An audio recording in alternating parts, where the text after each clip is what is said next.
इसकी कोई खास वजह? खास वजह है यहाँ जो आवाज़ आती है चिल्लाने, भूतिया किला हॉन्टेड है। अब ये जैसे रात को आते हैं तो उनको कुछ डर लगता है भूत का, इस कारण यहाँ सरकार के द्वारा गेट जो शाम को 6 बजे इसको एंट्री को बंद कर देते हैं और सुबह 6 बजे इसको मॉर्निंग में गेट खुलता है इसका। स्वागत है आपका फिर से संपदा न्यूज़ चैनल में।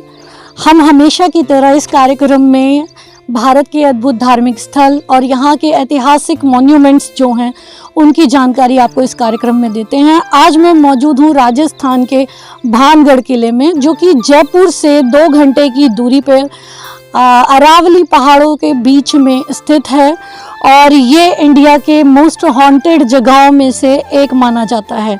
इस किले को लेकर के बहुत सारी ऐतिहासिक कहानियां हैं, मगर कुछ एक दो कुछ ज़्यादा ही प्रसिद्ध हैं। तो इस स्थल का, इस किले की जो जानकारी है हम वो यही के जो गाइड हैं उनसे लेंगे। आपका नाम? मेरा नाम मैम सुंदरलाल बड़ाई, अलवर से, पर्यटन गाइड। तो सुंदरलाल जी आज हमें जो है इस किले के बारे में जानकारी देंगे। तो पहले मैं आपसे जानना चाहूँगी, जो मेरे पीछे ये मुझे दिखाई दे रहे हैं मॉन्यूमेंट से, ये जगहें की आधी अधूरी बनी हुई हैं, ये क्या है यहाँ पर? ये मैम ये किला जो आपको खंडर दिख रहे हैं, ये इसको मार्केट कहते हैं। ये राजा भगवान दास ने उसके भाई के याद में ये किला बनाया था। तो जब यहाँ युद्ध हुआ था तब ये खंडर हो गया। एक कहानी थी इस पर, जो एक शराब था, एक तो सैनिक का शराब था, एक साधु था, साधु का शराब भी इस पे लगा था।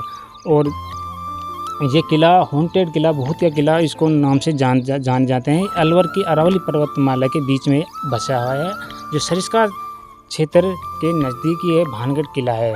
इसमें यहाँ देखने के लिए पर्यटन टूरिस्ट गाइड बहुत घुमाते हैं और यहाँ घुमाने।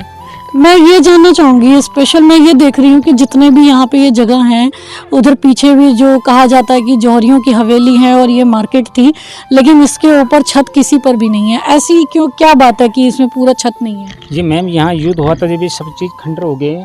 अब दोबारा से ये दिख रहे हैं आपको, ये दोबारा से गवर्नमेंट के अंदर आरटीडी के अंदर आए हैं, तो ये दोबारा रिपेयरिंग हुई है। और सामने अपन को सामने डबल मंजिल दिख रही है, जहाँ जो मार्केट के जो सेठ बने लोग होते हैं उनकी हवेलियाँ वे तरफ, और इसको मार्केट के जो सरिटे पटाव था वे सब टूट गए। और जो महल था वह 7 मंजिल था, वे इस टाइम महल 3 मंजिल महल रह गया। जब युद्ध हुआ था तब ये खंड हो गए थे।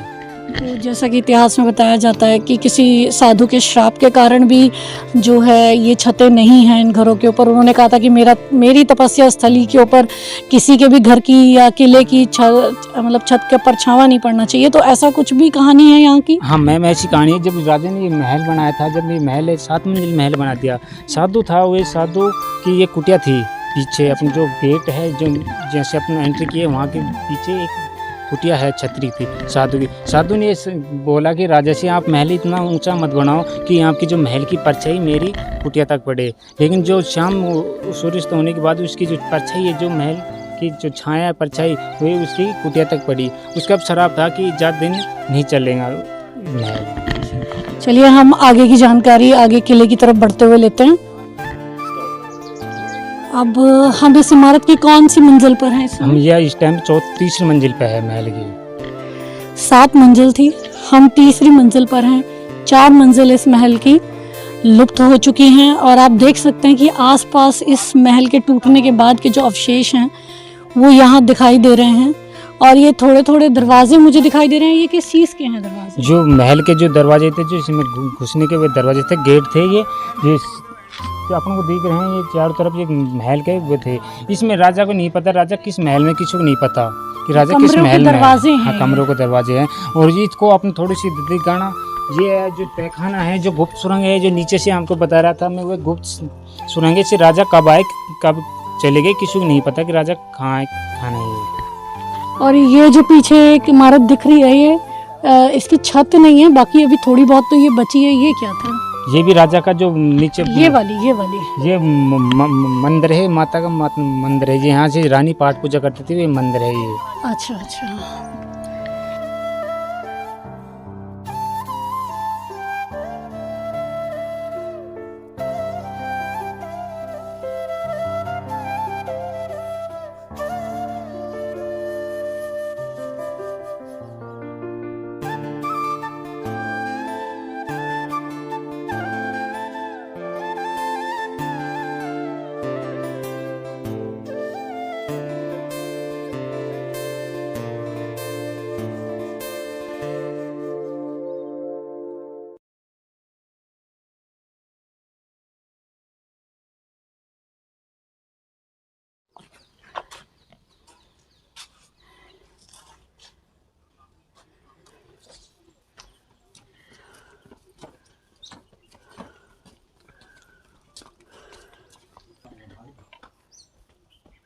जाने के लिए।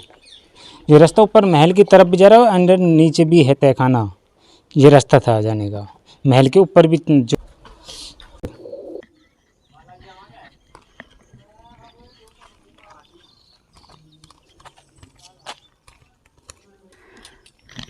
ये जो वॉच टावर ऊपर बना हुआ है उस तक जाने का रास्ता ये है। और इधर ये कुछ पत्थर पड़े हुए हैं। ये कहा जाता है कि इसी किले के टूटा हुआ पोर्शन के ये पत्थर हैं। मार्केट जो जौहरी मार्केट कहते हैं उसका यहाँ पे एंड है। और जो सामने अपन को दुकान दिख रही है, ये दुकान जौहरी मार्केट है। जो सोना चांदी जेवर होते थे वे दुकान है। और अब यहाँ जो एंड है इस बाज़ार के आगे, अब महल की तरफ अब चलेंगे, जो गेट आएंगे, इंडिया गेट के नाम से जानते हैं। और जो सामने अपन को जो पानी आ रही है, जब बावड़ी के ऊपर से जो महल के बगल में बावड़ी है, उसकी बावड़ी के पानी आ रही है। जो सोमेश्वर भगवान का मंदिर है उसके पीछे बगल में बावड़ी है, वो बावड़ी के ही पानी बहके नहीं, ये बावड़ी से आ रहे हैं। और सामने अपन देख रहे हैं, ये शताब्दी का ही बरगद का पेड़ है, बहुत पुराने ईस्वी का बरगद का पेड़ है। चौड़ाई है जो 2-2.5 फुट की चौड़ाई होती थी दीवारों की, कि यहाँ टूरिस्ट देखने के लिए भानगढ़ किले को आए। ये पूरी मार्केट है ये। हाँ, पूरी ये एक तरह से ये दुकानें हैं सारी। ये दुकान है, ये जौहरी मार्केट। सामने ये जौहरी मार्केट आप देख रहे हैं, ये आप समझिए बहुत ही फेमस प्रसिद्ध मूवी है करण जौहर की करण अर्जुन जो है मूवी की पूरी शूटिंग जो है उस मूवी में अगर आप जाएंगे, और चूड़ी बाज़ार दिखाया गया है उस मूवी में, वो पूरी की पूरी यहाँ पर शूट हुई हैं। तो ये भी एक इंटरेस्टिंग पार्ट है इस किले का। और मैं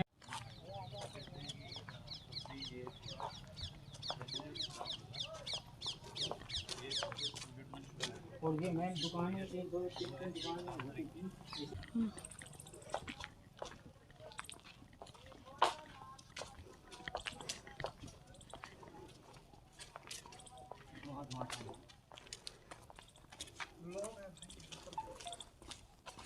तो ये वो रास्ता था जो ये जगह की तरफ जाता था।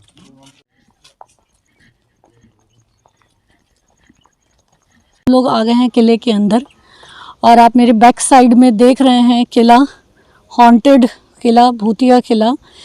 एक स्पेशल बात ये भी है कि यहाँ पर कितने बजे के बाद यहाँ एंट्री बंद होती है? मैम यहाँ सुबह मॉर्निंग में 6 बजे गेट खुलता है और शाम को 6 बजे इसको गेट को बंद कर देते हैं। इसकी कोई खास वजह? खास वजह है, यहाँ जो आवाज़ आती है चिल्लाने, भूतिया किला हॉन्टेड है। अब ये जैसे रात को आते हैं तो उनको कुछ डर लगता है भूत का, इस कारण यहाँ सरकार के द्वारा गेट जो शाम को 6 बजे इसको एंट्री को बंद कर देते हैं और सुबह 6 बजे इसको मॉर्निंग में गेट खुलता है इसका।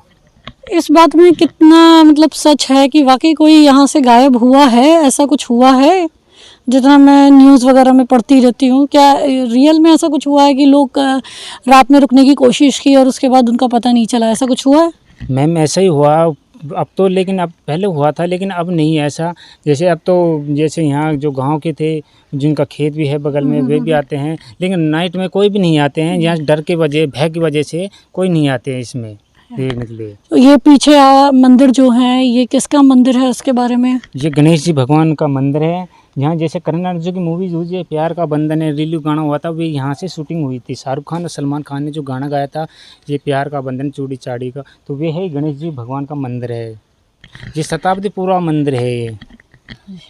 तो ये जो किला है सामने, इसमें कौन रहता था, कौन मतलब परिवार, कैसे ये अचानक इतना ज़्यादा उजाड़ हो गया? और इसके बगल में भी एक और हमें मंदिर दिखाई दे रहा है। वे सोमेश्वर भगवान का मंदिर है, सामने शिव शंकर भगवान का मंदिर है, उसके बगल में एक बावड़ी है। और बावड़ी के जो पानी डूंगर से आते हैं, जो बावड़ी में होके आते हैं, फिर एक बावड़ी इधर भी है, दोनों बावड़ी है, दोनों बावड़ी में पानी जाता है इसका। और ये जो महल है इसकी 7 मंजिल महल की ऊंचाई है, जो अभी 7 मंजिल में से 3 मंजिली महल बचा, 4 मंजिल इसकी ढहस नहस हो गए, नष्ट हो गए। युद्ध हुआ तब इसमें ढहस नहस हो गए, अब खाली इसमें 4 मंजिली टूट के बची है। अच्छा, तो जैसे इतिहास में एक और कहानी प्रसिद्ध है कि कोई रानी रत्नावती थी और उनके पीछे कोई तांत्रिक उनकी सुंदरता से मोहित होकर उसने कुछ तंत्र विद्या करने की जो है कोशिश की, लेकिन वो कामयाब नहीं हुआ। उसके बाद उसने भी इस महल को श्राप दिया। तो ये बात सच है या बस इसको कहानी ही माने हम? अभी इसको मैम सच भी है और ये खान भी मानो। जैसे यहाँ जो रानी थी उसका नाम था रत्नावती। तो रत्नावती ऊपर महल में रहती थी। ऊपर बहुत बड़ा चौक है, महल है, उस पर ऊपर भी एक कुंड है जो नहाने के स्विमिंग पूल, अपने तो स्विमिंग पूल कहते हैं, जिस कुंड भी ऊपर जैसे नहाती थी। और ऊपर मंदिर भी है जिस पाठ पूजा शाम सुबह करती थी जब निकलती थी महल के से अंदर। तो उसमें जैसे वहाँ जो एक सैनिक होते थे, वॉच टावर सामने आपको दिख रहा है, वॉच टावर है। वॉच टावर यहाँ सैनिक होते थे राजा के। जो सैनिक होते थे, एक सैनिक ने मतलब गलत नज़र से रानी को रोज़ देखते थे। तो वह बहुत सुंदरता था, रानी थी रत्नावती, तो उसको देखते थे। तो उसने देख रोज़ देखते थे। तो देखने के बाद तो उसने मतलब धीरे धीरे उससे प्यार करने लगे। लेकिन रानी को नहीं पता मेरे कोई और भी देख रहा है, कि रानी अपना आप जो भी पाठ पूजा करती थी वे करकुरार अपने अंदर आ जाती थी, लेकिन उसको नहीं पता किसी में और भी देख रहे। सैनिक था, वे गलत नज़र से देखता था। अब धीरे धीरे सैनिक ने एक तांत्रिक विद्या सीखी थी, वे काला जादू शराब सीख लिया था। उसने जो रानी थी उसका जो सामान था, इत्र वगैरह जो भी कुछ लाते थे, उसके दासी होते थे। उसका दासिया जो मार्केट थी, अपनी जो मार्केट आए जौहरी मार्केट, उसमें सेठ बनिया की दुकान थी, उससे जो चूड़ी वगैरह जो भी कुछ सामान इत्र वगैरह जो लेने ले जाती थी दासी, तो वे रोज़ के लिए जैसे मंगाते थे अब ले जाती थी। तो एक दिन ऐसा हुआ जो तांत्रिक था उसने एक दुकान पर जाके नहीं, एक काला जादू शराब उस पर दुकान पर जाके फेर दिया। तो जो इत्र था वह ब्लू कलर का था। वह जब उसको जाकर दिया था रानी को, तो दासियों से बोला कि आप इस कौन सी दुकान से कहाँ से लेकर आई हो इस इत्र को। तो उसने जो दासिया उसने सच्चाई बताई, हम उस सेठ से लेकर आए, हमको नहीं पता किसी ने क्या करा है। तो रानी थे वो चतुर थे, रानी पहचान के किसी ने इस पर काला जादू फेरा है। तो एक शिला थी मोटी, उस शिला पर जाके रानी ने इत्र शीशा की तरह फोड़ दी। तो फोड़ दी। जो सैनिक था उसने काला जादू सीखा, जो काला जादू सीखा इसको अगर रानी लगाएंगी तो मेरी बस में आ जाएंगी, मेरी तरफ आएंगी। तो रानी ने तो वही इत्र लगाए नहीं, वे पत्थर पर जाकर शिला थी उसे फोड़ दी। और वो शिला उसकी तरफ रुड़क के नहीं गई थी, उसके रुड़क की तरफ गई, सैनिक तरफ, उसकी उसमें मृत्यु हो गई। मृत्यु होने से पहले उसने एक शराब दिया, जो इस परकोटा है इससे 2 किलोमीटर बाहर निकल जाएंगे तो एक दिन सब बच जाएंगे, लेकिन एक दिन ये जो अंदर रहेंगे एक दिन सब मर जाएंगे। उसका भी इस पर एक काला शराब था, जादू था, उसने ये शराब दिया था। ये कहानियाँ हैं, इनका कोई प्रमाण नहीं है, लेकिन इतिहास हमेशा ज़रूरी नहीं प्रमाण पे ही विश्वास करें। कई बार कहानियाँ भी सच्ची हो सकती हैं। हमारी जो है राजस्थान सरकार से ये अपील है कि ये सारी चीज़ें जो हैं ये हमारे देश की धरोहर हैं और इनकी जानकारी सिर्फ हमें ही नहीं, आने वाली पीढ़ी को भी होनी चाहिए। और वो जानकारी हमारे गाइड ही देते हैं, क्योंकि हर किसी को इतिहास कभी याद नहीं रहता और ना ही वो इतना डिस्क्राइब कर पाएगा। तो मेन जो होते हैं इस इतिहास को हमारे सामने प्रस्तुत करने वाले वो हैं हमारे सरकारी जितने भी गाइड हैं। तो आज जो हमारे साथ सुंदरलाल जी हैं वो भी सरकार से कुछ अपील करना चाहते हैं, तो जो भी सुंदरलाल जी बोलेंगे कृपया उनकी बात पे ध्यान दिया जाए। जी सर मैम, हम आपसे एक निवेदन करते हैं सरकार से भी और आपसे भी कि आप हमारी जो मांग है उसको सरकार तक पहुंचाए। हमारी मांग, पहली मांग यह है कि हमको सरकार सुविधा या परमानेंट करे और हमको सैलरी बैच पे दे, कि 12 महीना से हमको 8 महीना रोज़गार नहीं मिलता, 4 महीना रोज़गार मिलता है।